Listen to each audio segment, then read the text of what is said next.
Madam, ಈಗ ನಮ್ಮ ಮುಖ್ಯ ಪರೀಕ್ಷೆಯನ್ನು ಬರೆದಿದ್ದಾರೆ ವಿದ್ಯಾರ್ಥಿಗಳು. ಈಗ ಈ ಸೆಷನ್ನ ಮುಖ್ಯ ಉದ್ದೇಶ ಕೊನೆ ಹಂತವೇ ಸಂದರ್ಶನ. ತಮ್ಮ ಸಂದರ್ಶನದ ತಯಾರಿ ಹೇಗಿತ್ತು ಮೇಡಮ್ ಅನ್ನೋದು? ಓಕೆ, ಈಗ ನಾನು ಮುಖ್ಯವಾಗಿ ಏನು ಹೇಳೋದಂದರೆ, ನಾನು ನಿಮ್ಗೆ ಆಲ್ರೆಡಿ ನನ್ನ ಬೇಸಿಕ್ ಇಂಟ್ರೊಡಕ್ಷನಲ್ಲಿ ಹೇಳಿದೆ. ನಾನೊಬ್ಬ BA ವಿದ್ಯಾರ್ಥಿ ಅಂತ, ಅದರಲ್ಲೂ ಕನ್ನಡ ಮೀಡಿಯಂ ವಿದ್ಯಾರ್ಥಿ ಅಂತ ಹೇಳಿದೆ.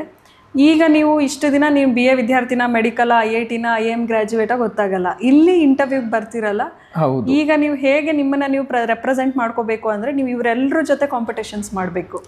ನಿಮಗೆ ಇಂಗ್ಲೀಷ್ ಬರಲ್ಲ, ಇಂಗ್ಲೀಷ್ ಬರುತ್ತೋ ಇಲ್ಲೋ ಗೊತ್ತಿಲ್ಲ, ನಿಮಗೆ ಎದ್ರ ಬಗ್ಗೆ ಕೆಲವೊಂದು ವಿಷಯಗಳೇ ಸೈನ್ಸ್ ಬಗ್ಗೆ ನಾಲೆಜ್ ಇದೆನೋ ಇಲ್ಲೋ ಗೊತ್ತಾಗಲ್ಲ. ಬಟ್ ಇಲ್ಲಿ ಬಂದಾಗ ನಿಮಗೆಲ್ಲ ಗೊತ್ತಿರೋ ಥರ ನೀವು ನಿಮ್ಮನ್ನ ರೆಪ್ರೆಸೆಂಟ್ ಮಾಡ್ಕೋಬೇಕು. ಇಂಟರ್ವ್ಯೂ ಹೇಗಂದರೆ, ನಾನು ನನ್ನನ್ನು ಹೇಗೆ ಕ್ಯಾರಿ ಮಾಡ್ತೇನೆ ಅದ್ರ ಮೇಲೆ. ನೀವು ಇಂಟರ್ವ್ಯೂಸಲ್ಲಿ ಕೂತಿರೋ ಪ್ಯಾನಲ್ಸನ್ನು ನೀವು ನಿಮಗೇನು ಆನ್ಸರ್ ಗೊತ್ತಿದೆ ಆ ಕ್ವಶನ್ಸ್ ಕೇಳೋ ಥರ ಮಾಡೋ ಕೆಪಾಸಿಟಿನೂ ನಮ್ಮಲ್ಲಿ ಇರುತ್ತೆ. ಆ ಒಂದು ಕೆಪಾಸಿಟಿನ ತೊಗೊಂಡು ಹೋಗ್ಬೇಕಂದ್ರೆ ನೀವು ನಿಮ್ಮ ಬಗ್ಗೆ ಒಂದು ಫ್ರೇಮ್ನ ಮಾಡ್ಕೋಬೇಕು. ಮೊದಲನೇದಾಗಿ ಅವರು ಯಾವುದೇ ಇಂಟರ್ವ್ಯೂಸಲ್ಲಿ ಕೇಳೋದು ನಿಮ್ಮ ಬೇಸಿಕ್ ಇಂಟ್ರೊಡಕ್ಷನ್ನ ಕೇಳ್ತಾರೆ. ನಾನು ನನ್ನ ಬಗ್ಗೆ ಸೆಲ್ಫ್ ಇಂಟ್ರೊಡಕ್ಷನ್ನ ನಾನು ಯಾವ ರೀತಿ ಫ್ರೇಮ್ ಮಾಡ್ಕೋತೀನಿ ಅದು ಬಹಳ ಇಂಪಾರ್ಟೆಂಟ್. ಫಸ್ಟ್ ಅವರು ಯಾವುದೇ ಇಂಟರ್ವ್ಯೂ ಪ್ಯಾನಲ್ಸಲ್ಲಿ ನಿಮ್ಮ ಬಗ್ಗೆ ಇಂಟ್ರೊಡಕ್ಷನ್ಸ್ ಕೊಡಿ ಅಂತ ಹೇಳ್ತಾರೆ. ಬಹುಶಃ ನಾನು ಈಗಾಗಲೇ ಮೇಡಮ್, ಈಗ ನಮ್ಮ ಇಂಟರ್ವ್ಯೂ ಮಾಡ್ಬೇಕಾದ್ರೆ ನಮಗೆ ಆಗಲೇ ಮುಖ್ಯ ಫಲಿತಾಂಶ ಬಂದಾಗ ನಮಗೆ ಡ್ಯಾಫ್ ಅಂತ ಕೊಡ್ತಾರೆ. ಆ ಡ್ಯಾಫ್ is a very important for us ಅಂತ, ಹೌದಲ್ವಾ ಮೇಡಮ್? ಆ ಡ್ಯಾಫ್ ಅಲ್ಲಿ ನಾವು ಹೆಸರು ಮತ್ತು ಅದು ನಮ್ಮ ಮೂಲ ಕುಟುಂಬದ ಹೆಸರು, ಎಜುಕೇಶನ್ ಬ್ಯಾಕ್ಗ್ರೌಂಡ್ ಎಲ್ಲ ಇದ್ರ ಮೇಲೆ ಇದಾಗ್ತದೆ. ಅದನ್ನು ತಾವು ಯಾವ ರೀತಿ ಪ್ರಿಪರೇಷನ್ಸ್ ಮಾಡಿದ್ರಿ ಮೇಡಮ್ ಅಂತ? ಇದರಲ್ಲಿ ನನಗೆ ಜಾಸ್ತಿ ಕಾನ್ಸಂಟ್ರೇಟ್ ಮಾಡಿದ್ದು ನಾನು ಇಂಟರ್ವ್ಯೂಗೆ.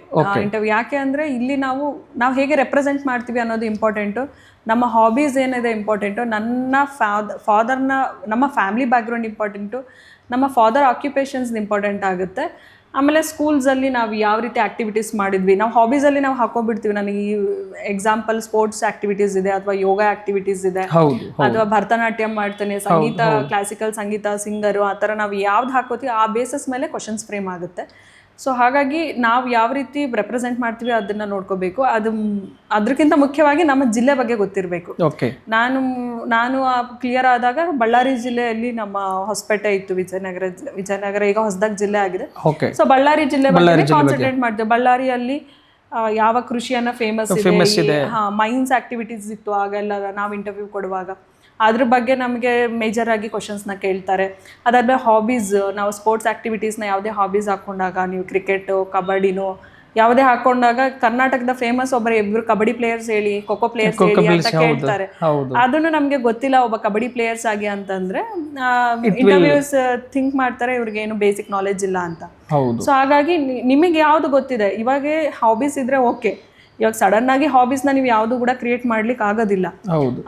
ಈಗ ಹಾಬೀಸ್ ಇಲ್ಲ ಅಂದ್ರೂ ನೀವು ನಿಮಗೇನು ಗೊತ್ತಿರೋ ನಾಲೆಜ್ ಅದನ್ನೇ ನೀವು ಡ್ರಾಫ್ಟಲ್ಲಿ ಫಿಲ್ ಮಾಡಬೇಕಾಗುತ್ತೆ. ಈಗಾಗಲೇ ಫಿಲ್ ಮಾಡಿರ್ತೀರ, ಫಿಲ್ ಮಾಡಿರೋದ್ರಲ್ಲೇ ನೀವು ಪ್ರಿಪೇರ್ ಆಗಿ. ಹೊಸದಾಗಿ ಯಾವುದು ಕೂಡ ನೀವು ಹಾಬೀಸ್ನ ಬೆಳೆಸ್ಕೊಳೋದಾಗಲಿ ಪ್ರಿಪೇರ್ ಆಗೋದಲ್ಲ. ಈಗಾಗಲೇ ಫಿಲ್ ಮಾಡಿರೋದ್ರಲ್ಲಿ ನೀವು ಪ್ರಿಪ್ರೇಷನ್ಸ್ ಆದರೆ ಒಳ್ಳೆಯದು.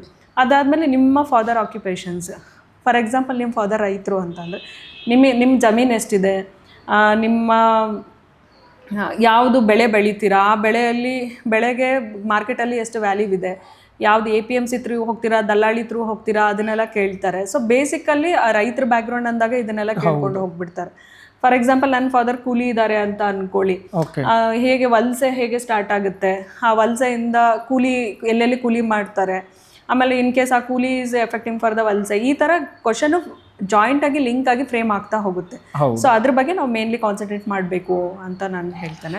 ಬಹಳ ಸ್ಪಷ್ಟವಾಗಿ ನೀವು ಪ್ರಿಪರೇಷನ್ಸ್ ಮಾಡಬೇಕಾದ್ರೆ ನಿಮ್ಮ ಡ್ಯಾಫ್ ಭಾಳ ಇಂಪಾರ್ಟೆಂಟ್ ಆಗ್ತದೆ. ಆ್ಯಂಡ್ ನಿಮ್ಮ ಡಿಸ್ಟ್ರಿಕ್ಸ್ ಮೇಲೆ ನಿಮ್ಮ ಕ್ವಶನ್ಸ್ಗಳು ಬರ್ತವೆ. ಆ ಡಿಸ್ಟ್ರಿಕ್ಸ್ನ ಹಿನ್ನೆಲೆ ಮತ್ತು ಡಿಸ್ಟ್ರಿಕ್ಸ್ನ ಅಂಶಗಳು ಬಹಳಷ್ಟು ಇಂಪಾರ್ಟೆಂಟ್ ಆಗ್ತವೆ. ಸೊ ಈ ಹಿನ್ನೆಲೆಯಲ್ಲಿ ಈಗ ನಾನು ಕೂಡ ತಮ್ಮ ಜೊತೆಗೆ ನಾನು 2014, 2015 ಮತ್ತು ನಮ್ಮ ಎಲ್ಲ ಸ್ನೇಹಿತರು, ಇಲ್ಲಿಯ ಸ್ನೇಹಿತರು ಸಹಕಾರ ತಗೊಂಡು ನಾವೇನು ಮಾಡ್ಕೊಂಡ್ವಿ ಮೇಡಮ್ ಅಂತ, ಈ ಸಾರಿ ನಮ್ಮ 384 ವಿದ್ಯಾರ್ಥಿಗಳಿಗೆ ಫೈನಲ್ ಸ್ಪ್ರಿಂಟ್ ಅಂತ ಒಂದು ಡಾಕ್ಯುಮೆಂಟನ್ನು ಪ್ರಿಪರೇಷನ್ಸ್ ಮಾಡಿದ್ವಿ ಮೇಡಮ್. ನಾವು ಅದರಲ್ಲಿ 19 ಸಬ್ ಟಾಪಿಕ್ಸ್ಗಳನ್ನ ಕವರ್ ಮಾಡಿದ್ವಿ. ಒಂದು ಹಿಸ್ಟೋರಿಕಲ್, ಒಂದು ಡಿಸ್ಟ್ರಿಕ್ಟ್ ತೊಗೊಂಡು ಹಿಸ್ಟೋರಿಕಲ್ ಬ್ಯಾಕ್ಗ್ರೌಂಡ್ ಏನಿದೆ, ಅದರ ಸಾಂಸ್ಕೃತಿಕ ಅಂಶಗಳೇನದಾವೆ, ಅಲ್ಲಿ ಫೇಮಸ್ ಪರ್ಸ್ನಾಲಿಟಿಗಳೇನದಾವೆ, ಅಲ್ಲಿನ ಸಾಹಿತಿಗಳು ಯಾರ್ಯಾರು ಅದಾರೆ, ಅಲ್ಲಿನ ರಾಜಕೀಯ ಹಿನ್ನೆಲೆ ಹೆಂಗಿದೆ, ಮತ್ತು ಅಲ್ಲಿ ಸೊಸೈಟಲ್ ಆಸ್ಪೆಕ್ಟ್ಸ್ ಹೆಂಗಿದಾವೆ, ಕೃಷಿ ಯಾವ ರೀತಿ ಇದೆ ಅಲ್ಲಿ, ಮತ್ತು ನೀರಾವರಿ ಯಾವ್ಯಾವ ಯೋಜನೆಗಳಿದಾವೆ, ಅವೆಲ್ಲವನ್ನು ಕುರಿತು ನಾವೇನು ಮಾಡಿಕೊಂಡು ಫೈನಲ್ ಸ್ಪ್ರಿಂಟ್ ಎಂಬ ಡಾಕ್ಯುಮೆಂಟನ್ನು ನಾವು ಮಾಡ್ಕೊಂಡಿದ್ವಿ. ಸೊ ಇದರ ಉದ್ದೇಶ, ನೀವು ವಿದ್ಯಾರ್ಥಿಗಳು ಯಾವುದನ್ನು ಮಾರ್ಕ್ ಇಂಟ್ರೋ ಕೊಡಬೇಕಾದ್ರೂ ಕೂಡ ಆ ಬೇಸಿಕ್ ಡಾಕ್ಯುಮೆಂಟನ್ನು ತಾವು ಓದ್ಕೊಂಡು ಹೋದರೆ it is A very good ಅಂತ ಅನ್ಸುತ್ತೆ.